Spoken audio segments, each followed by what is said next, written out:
2026ರ T20 ವಿಶ್ವಕಪ್ climax ಪಂದ್ಯಕ್ಕೆ ಅಹಮದಾಬಾದ್ನ ನರೇಂದ್ರ ಮೋದಿ ಕ್ರೀಡಾಂಗಣ ಸಿದ್ಧವಾಗ್ತಿದೆ. ಕ್ಲೋಸಿಂಗ್ ಸೆರೆಮನಿ ಸಿಕ್ಕಾಪಟ್ಟೆ ಗ್ರ್ಯಾಂಡ್ ಆಗೇ ಇರುತ್ತೆ. Latin pop king, global icon ಹಾಗೆ super star rap singer Ricky Martin perform ಮಾಡ್ತಿದ್ದಾರೆ. ರಂಗು ರಂಗಿನ ಈ ರಣರೋಚಕ ಮ್ಯಾಚ್ ಅಲ್ಲಿ ಗೆದ್ದು ಚಾಂಪಿಯನ್ ಪಟ್ಟಕ್ಕೇರೋಕೆ ಎರಡೂ ತಂಡಗಳು ಕೂಡ ಫುಲ್ ಎಕ್ಸೈಟ್ ಆಗಿರ್ತಾರೆ. ಆದ್ರೆ ಈಗ ನರೇಂದ್ರ ಮೋದಿ ಕ್ರೀಡಾಂಗಣ ಇದ್ದಕ್ಕಿದ್ದಂತೆ ಫುಲ್ ಟ್ರೆಂಡಿಂಗ್ ಎಲ್ಲ ಇದೆ. ಮೀಮ್ಸ್, ಪೋಸ್ಟರ್ಗಳು ಸದ್ದು ಮಾಡ್ತಿವೆ. ಲಕ್ಕಿ ಅನ್ಲಕ್ಕಿ ಎನ್ನುವಂತ ವಾದ ಶುರುವಾಗಿದೆ. ಜೊತೆಗೆ ಫೈನಲ್ ಪಂದ್ಯದ ವೆನ್ಯೂ ಚೇಂಜ್ ಮಾಡಿ ಅಂತಿದ್ದಾರೆ.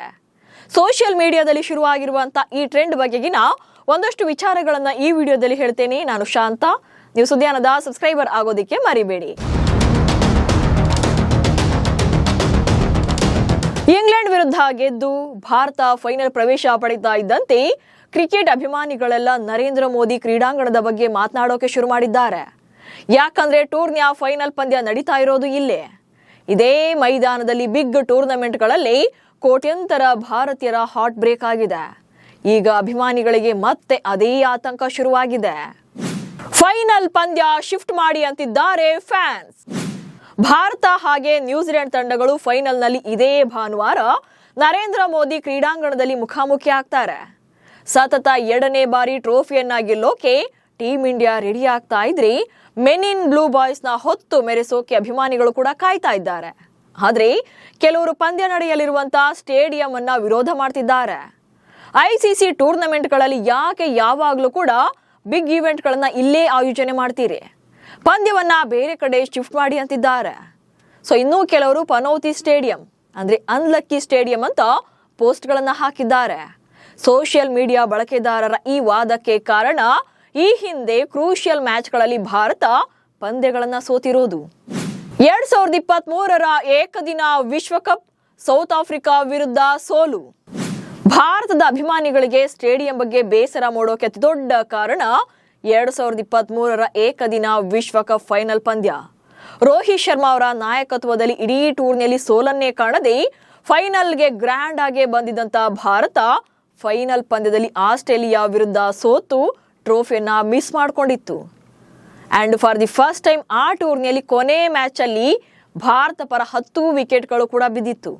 ಈ ಪಂದ್ಯ ನರೇಂದ್ರ ಮೋದಿ ಕ್ರೀಡಾಂಗಣದಲ್ಲೇ ನಡೆದಿತ್ತು. ಜೊತೆಗೆ ಈಗ ಟಿ20 ವಿಶ್ವಕಪ್ನಲ್ಲಿ ಸೂಪರ್ 8 ಹಂತದಲ್ಲಿ ಇದೇ ಕ್ರೀಡಾಂಗಣದಲ್ಲಿ ಭಾರತ ಹಾಗೆ ದಕ್ಷಿಣ ಆಫ್ರಿಕಾ ನಡುವೆ ನಡೆದ ಪಂದ್ಯದಲ್ಲಿ ಭಾರತ ಸೋಲನ್ನ ಕಂಡಿತ್ತು. ಅದು ಕೂಡ ಹೀನಾಯ ಸೋಲು. ಟಿ20 ವಿಶ್ವಕಪ್ ಅಂತ ಬಂದಾಗ ಭಾರತ ಸತತ 12 ಪಂದ್ಯಗಳನ್ನ ಗೆದ್ದು ದಾಖಲೆ ಬರೆದಿತ್ತು. ಆದ್ರೆ ಮೋದಿ ಸ್ಟೇಡಿಯಂನಲ್ಲಿ ಭಾರತದ ಅಜೇಯ ಯಾತ್ರೆಗೆ ಬ್ರೇಕ್ ಬಿದ್ದಿತ್ತು. ಅದು ಅಲ್ಲದೆ ಭಾರತ ಕಳೆದ 4 ICC ಈವೆಂಟ್ಗಳಲ್ಲಿ ಅಂದ್ರೆ 2023ರ ಏಕದಿನ ವಿಶ್ವಕಪ್, ಆ ಬಳಿಕ 2024ರ ಟಿ20 ವಿಶ್ವಕಪ್, ಆನಂತರ 2025ರ ಚಾಂಪಿಯನ್ಸ್ ಟ್ರೋಫಿ, ಈಗ 2026ರ ಟಿ20 ವಿಶ್ವಕಪ್ ಎಲ್ಲ ಸೇರಿ ಭಾರತ ಕೇವಲ 2 ಪಂದ್ಯಗಳನ್ನ ಮಾತ್ರ ಸೋತಿದೆ. ಆ 2 ಪಂದ್ಯಗಳ ಸೋಲು ಇದೇ ಸ್ಟೇಡಿಯಂನಲ್ಲೇ. ಹೀಗಾಗಿ ಕ್ರೀಡಾಂಗಣವೇ ಅನ್ಲಕ್ಕಿ ಅಂತಿದ್ದಾರೆ. ಸೋಷಿಯಲ್ ಮೀಡಿಯಾಗಳಲ್ಲಿ ಪೋಸ್ಟ್ ವಾರ್ ನಡೀತಾ ಇದೆ. ಆದ್ರೆ ಇದೆಲ್ಲ ಮೂಢನಂಬಿಕೆಗಳಷ್ಟೇ. ಪಂದ್ಯ ಗೆಲ್ಲಲೇಬೇಕು ಅಂತ ಇದ್ರೆ ಅದು ಟೀಮ್ ಎಫರ್ಟ್ ನಿಂದ ಮಾತ್ರನೇ ಸಾಧ್ಯ ಆಗೋದು. ವಾಂಖೇಡೆಯಲ್ಲೇ ನೋಡಿ, ಭಾರತ ಫಸ್ಟ್ ಬ್ಯಾಟಿಂಗ್ ಅನ್ನ ಮಾಡಿ 250+ ರನ್ಗಳನ್ನ ಹೊಡೆದ್ರು ಕೂಡ ಡಿಫೆನ್ಸ್ ಮಾಡಿಕೊಳ್ಳೋಕೆ ತಡಕಾಡಿದ್ರು. ಲಾಸ್ಟ್ ಓವರ್ವರೆಗೂ ಕೂಡ ಪಂದ್ಯ ಆ ಕಡೆನಾ ಈ ಕಡೆನಾ ಅನ್ನೋದು ಗೊತ್ತಾಗ್ಲೇ ಇಲ್ಲ. ಬಟ್ ಸಮ್ಟೈಮ್ಸ್ 150 ರನ್ಗಳ ಕೆಳಗೂ ಕೂಡ ಟಾರ್ಗೆಟ್ ಅನ್ನ ಕೊಟ್ಟು ಗೆದ್ದಿದ್ದಾರೆ. ಹೀಗಾಗಿ ಇಲ್ಲಿ ಲಕ್ ಅನ್ಲಕ್ ಅಂತ ಏನೂ ಬರೋದಿಲ್ಲ. ಆಯಾ ಪಂದ್ಯದಲ್ಲಿ ಯಾರು ಬೆಸ್ಟ್ ಪರ್ಫಾರ್ಮೆನ್ಸ್ ಅನ್ನ ಕೊಡ್ತಾರೋ ಅವರು ಗೆದ್ದೇ ಗೆಲ್ತಾರೆ. ಸೊ ಯಾವ ಮೂಮೆಂಟ್ ನಲ್ಲಿ ಬೇಕಿದ್ರೂ ಕೂಡ ಪಂದ್ಯ ಆ ಕಡೆ ಅಥವಾ ಈ ಕಡೆ ಟರ್ನ್ ಆಗಬಹುದು. ಸೊ ಇಲ್ಲಿ ಲಕ್ ಅನ್ಲಂಕ ಯಾವುದು ಕೂಡ ಮ್ಯಾಟರ್ ಆಗೋದಿಲ್ಲ. ಸೊ ಇನ್ನು ಮೋದಿ ಕ್ರೀಡಾಂಗಣದ BCCI ಪಾಲಿಗೆ ಪ್ರತಿಷ್ಠಿತ ಕ್ರೀಡಾಂಗಣ. ಅದು ಅಲ್ಲದೆ ನರೇಂದ್ರ ಮೋದಿ ಕ್ರೀಡಾಂಗಣ ವಿಶ್ವದ ಅತಿದೊಡ್ಡ ಕ್ರಿಕೆಟ್ ಕ್ರೀಡಾಂಗಣ. ಸುಮಾರು 1,32,000 ಪ್ರೇಕ್ಷಕರು ಪಂದ್ಯವನ್ನ ಕೂತ್ಕೊಂಡು ನೋಡಬಹುದು.